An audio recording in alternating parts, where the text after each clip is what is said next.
നമസ്കാരം. പേരാമ്പ്ര നെച്ചാടിനടുത്ത് തോട്ടിൽ ദുരൂഹ സാഹചര്യത്തിൽ മരിച്ച നിലയിൽ കണ്ടെത്തിയ യുവതിയുടെ പോസ്റ്റ്മോർട്ടം കഴിഞ്ഞു. അനുവിന്റെ മരണത്തിന് പിന്നിലെ ദുരൂഹത നീക്കാൻ പോസ്റ്റ്മോർട്ടം റിപ്പോർട്ടിലൂടെ സാധിക്കുമെന്നാണ് പോലീസ് കരുതുന്നത്.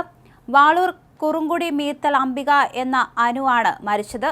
26 വയസ്സായിരുന്നു. നൊച്ചാട് പ്രാഥമിക ആരോഗ്യ കേന്ദ്രത്തിന് സമീപം അള്ളിയോറ തോട്ടിൽ കഴിഞ്ഞ ദിവസം രാവിലെയായിരുന്നു മൃതദേഹം കണ്ടെത്തിയത്. തോട്ടിൽ കമിഴ്ന്നു കിടക്കുന്ന നിലയിൽ അർദ്ധനഗ്നയായാണ് അനുവിന്റെ മൃതദേഹം കണ്ടെത്തിയത്. കഴിഞ്ഞ ദിവസം മുതൽ യുവതിയെ കാണാനില്ലെന്ന് കാണിച്ച് ബന്ധുക്കൾ പേരാമ്പ്ര പോലീസിൽ പരാതി നൽകിയിരുന്നു. കോഴിക്കോട് മെഡിക്കൽ കോളേജിലാണ് പോസ്റ്റ്മോർട്ടം നടന്നത്.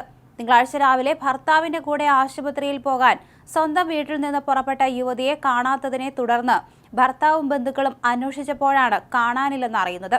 തുടർന്ന് പോലീസിൽ പരാതി നൽകി അന്വേഷണം നടക്കുന്നതിനിടയിലാണ് തോട്ടിൽ മൃതദേഹം കണ്ടത്. രാവിലെ പുല്ലരിയാനെത്തിയ സ്ത്രീയാണ് മൃതദേഹം കാണുന്നത്. കാണാതാകുമ്പോൾ അനു അണിഞ്ഞിരുന്ന സ്വർണ്ണാഭരണങ്ങളും കാണാതായി.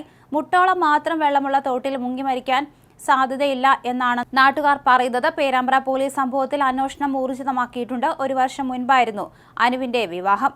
പ്രിജിൽ രാജാണ് അനുവിന്റെ ഭർത്താവ്. കോവിഡാന്തര രോഗങ്ങളെ തുടർന്ന് 3 മാസമായി ഭർത്താവ് അവശനായിരുന്നു.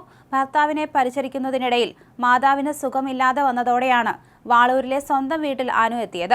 ഭർത്താവിനെ ആശുപത്രിയിൽ കാണിക്കാനെന്ന് പറഞ്ഞായിരുന്നു അനു സ്വന്തം വീട്ടിൽ നിന്ന് പോയത്. എന്നാൽ ഭർത്തൃ വീട്ടിൽ എത്തിയിരുന്നില്ല.